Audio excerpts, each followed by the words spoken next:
And that'll do it. It's over. The Golden State Warriors return to a familiar place. They're on top of the NBA world. The fourth title in 8 years. The Dubs dynasty is still very much alive. Well, the Golden State Warriors are NBA champs, and that means that the 2021-22 season has officially come to a close. That means we can finally start having discussions about the rankings in the NBA. So, this is my ranking of the 10 best players in the NBA.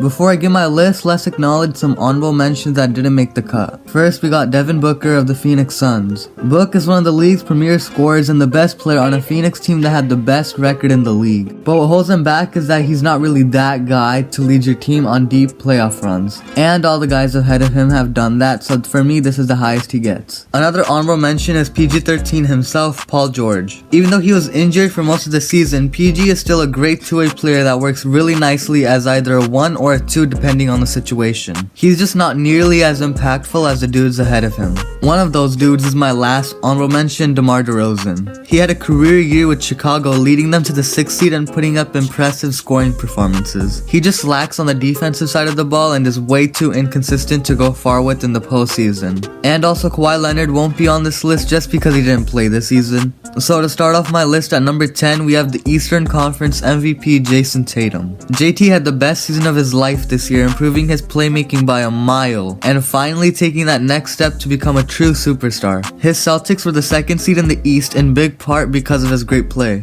He posted averages of 27 points per game, 8 rebounds, 4 assists, and 1 steal with 45, 35, 85 shooting splits. Tatum stepped up big time on defense this year, being one of the main reasons why Kevin Durant had such a bad series against Boston. But the reason he's not higher is because of his lack of maturity, and honestly he just does a lot of dumb stuff down the stretch.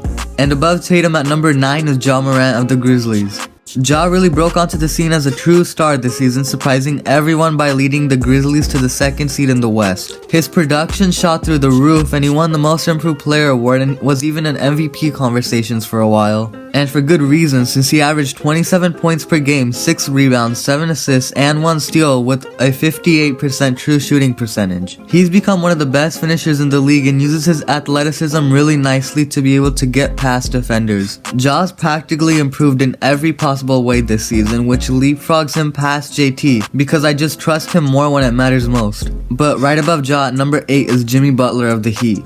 Jimmy had his personal best year this season and would have made the finals if his Heat were healthy and reliable. He's a great two-way player that uses his strength to always slice through defenses and finish at the rim. This season he averaged 21 points per game, 6 rebounds, 5.5 assists, and 1.6 steals per game, with a true shooting percentage of 59%. I really doubted Jimmy until this year, mainly since he showed he can be a true number 1 on a contender, carrying the Heat bad in the playoffs. But he's not exactly a good shooter, only averaging a 3-point percentage of 23% and kinda limits the spacing in Miami. And the main reason he's stuck at 8 is because all 7 guys ahead of him are true definitive superstars that have proved that they are that guy, but with Jimmy it's kind of in the air, so that's why he stays here. But someone who is a true definitive superstar is LeBron James, who falls at 7th place.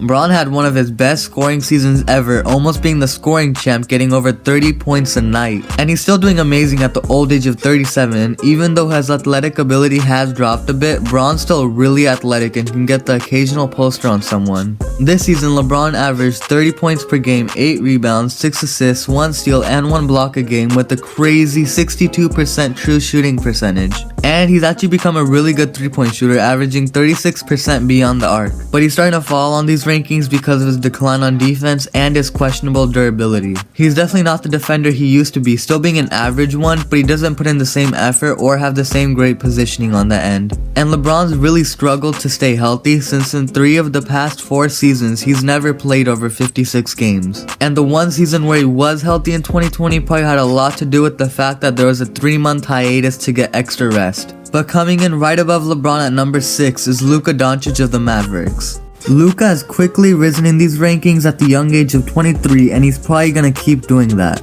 He's become an offensive juggernaut, being able to dissect defenses and lead the Mavs to the most surprising run this postseason, making the Western Conference Finals and upsetting the first-seeded Suns. This season, Luka averaged 28 points per game, 9 rebounds, 9 assists, and 1 steal a game with a true shooting percentage of 57%. He's a great offensive player and uses his strength to initiate offense in the low post and mid-range area. But the main reason Luka isn't in the top 5 comes down to one word: defense. He's a horrible defender because of his slow feet, and he's not exactly the most locked in on the end. Kinda reminds me of a Houston James Harden, great offensive player, but the lack of defense prevented him from ever being like a top 3 player in the league. That's why I think for now, number 6 is the highest Luka can get. Someone that did get higher is Kevin Durant, who comfortably sits at 5th place. KD's a generational talent, especially considering his scoring ability that got him 30 points per game this year. He averaged 30 points per game, 7 rebounds, and 6 assists a game with a mad efficient 63% true shooting percentage. And KD's not a bad defender either. He's actually above average on the end because of his big frame. But let's just say he's not capable of leading an offense by himself. Now Durant on the move, and there's Horford. It is on him. Durant with the crossover, lost the handle. It's a foul. Been outstanding. And the correction, it was not a double technical foul. It was a double personal foul. The fact that the defense that completely clamped Durant wasn't even that effective against other stars speaks volumes. KD not being able to lead an offense definitely drops him a couple of spots, but he's still an amazing player. You know what else is flawed? Not being subscribed to the channel. What you waiting for? Subscribe. Or else KD's gonna go back to the Warriors and ain't no one gonna get a championship then. But anyways, because of KD's flaws, he gets passed by Joel Embiid at number 4 on this list. Embiid has become a routine MVP candidate and is one of the most unguardable dudes in the NBA. He's also a monster on defense, being one of the most elite rim protectors in the league. This season, Embiid averaged a league-leading 31 points per game, 12 rebounds, 4 assists, 1 steal, and 1.5 blocks per game with a true shooting percentage of 62%. His post moves are the best we've seen since the days of Hakeem Olajuwon, and Embiid's freaky athleticism at his height lets him be a powerful finisher around the rim. And he's also a really good 3-point shooter, averaging a 3-point percentage of 37% as a center. But the biggest concern Embiid's always had is his lack of availability. He's never played over 70 games and always has an injury during the postseason that makes him play worse. And he's just not as proven as the guys ahead of him. Not saying he can't be that guy, cause he definitely could, but his Sixers have always just come short. But Steph Curry's went all the way this past season, and he falls at the number 3 spot on my list. Steph Curry proved all his doubters wrong and won his 4th championship with his first finals MVP, completely destroying the Celtics in the finals. He's arguably the most impactful offensive player in the league with how much gravity he has to make his teammates' jobs easier. This season, Steph averaged 26 points per game, 5 rebounds, 6 assists, and 1.3 steals a game with a 60% true shooting percentage. He's really improved a lot on the defensive end of the floor, becoming a respectful defender this year and actually playing really good defense against the Celtics in the finals. The reason he's not higher is just because he was kinda inconsistent this year with his production, and 2 guys just are straight up better than him in my opinion. One of those guys is Nikola Jokic of the Nuggets, who comes in 2nd place on this list. Jokic just won his 2nd consecutive league MVP, and deservedly so, having the best statistical season of all time and single-handedly willing his Nuggets to the playoffs. Think about it, Joker didn't have his 2 best teammates and he still managed to get Denver to the 6th seed as a sole star on the roster. This season he averaged 27 points per game, 14 rebounds, 8 assists, and 1.5 steals per game on an insane 66% true shooting percentage. To emphasize how crazy a true shooting percentage of 66% is, that's the same one Steph Curry had in his 2016 unanimous MVP season. And that was the season he made over 403, so for a center to get that is mad. Jokic has always been considered a bad defender, but this year he's improved by miles to become a good defender at this point. The reason he's not higher is just because there's one outlier player who's just on a different level right now. Setting the screen, Griffin, nice swing. Giannis spins.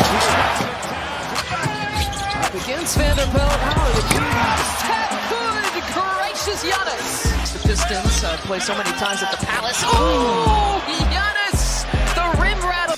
Yeah, the Greek Freak is a monster, and that's why he comes in at number 1 on my list. He's a top 5 defensive player in the league and a freight train on the fast break. Giannis is also one of the best playmaking bigs in the league, just behind Jokic and Draymond. He really can do anything and everything on the basketball court. Heck, he even added a lethal mid-range pull-up to his bag now.